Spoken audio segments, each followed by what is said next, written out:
And a full investigation has been launched into this attempted act of terrorism, and we will not rest until we find all who were involved and hold them accountable. The American people should be assured that we are doing everything in our power to keep you and your family safe and secure during this busy holiday season. Days after an alleged terrorist attack on a jetliner in the United States, President Obama makes a statement. Was it too little, too late? We'll talk about all of that with a former aide to President Bush. Top Line starts right now.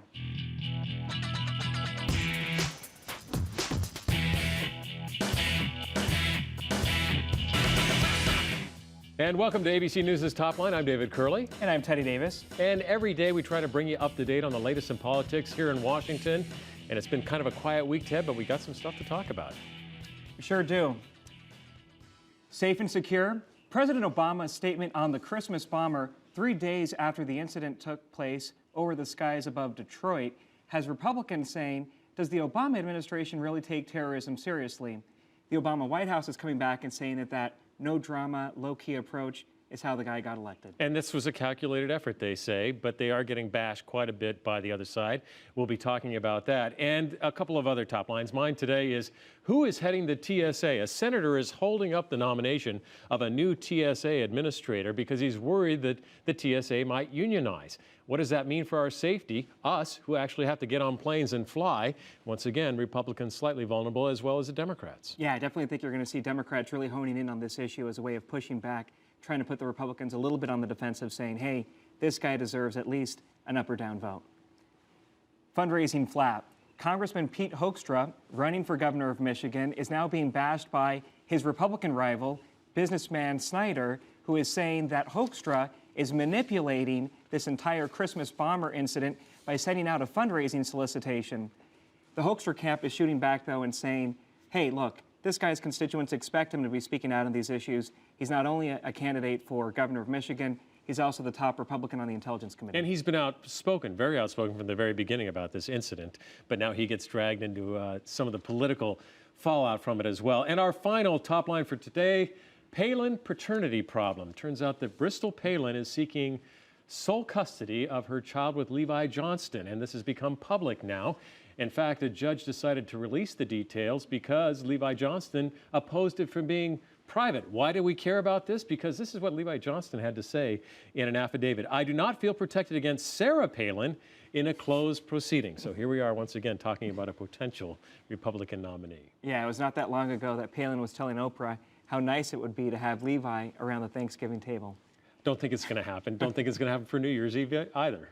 I don't think so. All right, we want to bring now in former national security official Gordon Johndroe under President Bush. Thanks so much for being here. Thanks. And wanted to start off with this question about the TSA. You've got Senator Jim DeMint, Republican of South Carolina, of course, has blocked the up or down vote on Obama's pick to head TSA. Do you think that if Republicans come back after the recess and are pounding away on this issue of airline security, if they're going to open themselves up to a bit of criticism because they have been blocking this vote on the TSA chief? Well, a little bit, but I think they'll probably move forward once they come back and to confirm the new TSA chief fairly quickly, given the concern with aviation security right now, and also to limit any potential criticism. We've got to move on beyond the union issues. They will get worked out. It's an issue that Department of Homeland Security has been working out since it was created 6 years ago, regarding with the other components. So, but I think they're right to raise concerns about aviation security. I mean, we have to keep on moving forward and installing additional machines and having more personnel and doing more behavioral analysis to try and prevent what happened last week from happening again. Gordon, you were with the Bush administration all the way through. Your last job, Deputy Press Secretary for National Security Issues. So you saw the Bush administration from 9/11 on handle incidents like this.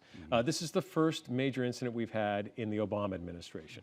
From your point of view, watching from your post inside the White House, now you're on the outside, How would you grade them? How did they do? We had Janet Napolitano on Sunday saying everything worked fine after the incident, and the president yesterday coming out making his statement, Napolitano changing her statement saying, yes, it did fail, the system did fail. So can you grade them? Give me a sense of what you've seen over the past 4 or 5 days. Well, I think it's probably been a little bit of a shaky start to dealing with their first terrorism incident.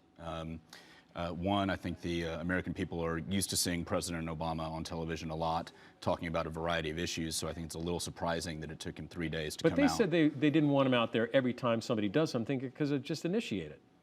I don't buy into that school. I think the American people are used to seeing their president on a variety of issues, and when it comes to a major incident like this, and they may not call it a major incident, but if it wasn't for the passengers and bad luck on the terrorist part, this would have been a total catastrophe with nearly 300 dead. I think the American people are used to seeing their president come out. And you can still be no drama Obama, come out, make some comments that are both reassuring to the safety of our aviation system, but also send a clear message to the terrorists that this is not going to be something that's tolerated. But that's what he did. You just think he should have done it a couple days earlier. I think I would have at least written a statement and put it out by the president just so people knew, so you're not just hearing from a spokesperson, not to diminish the role of spokespeople by any means.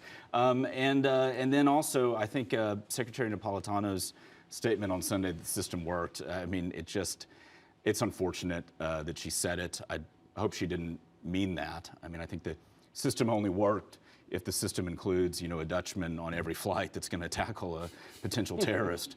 So I think it's good that she retracted her comments.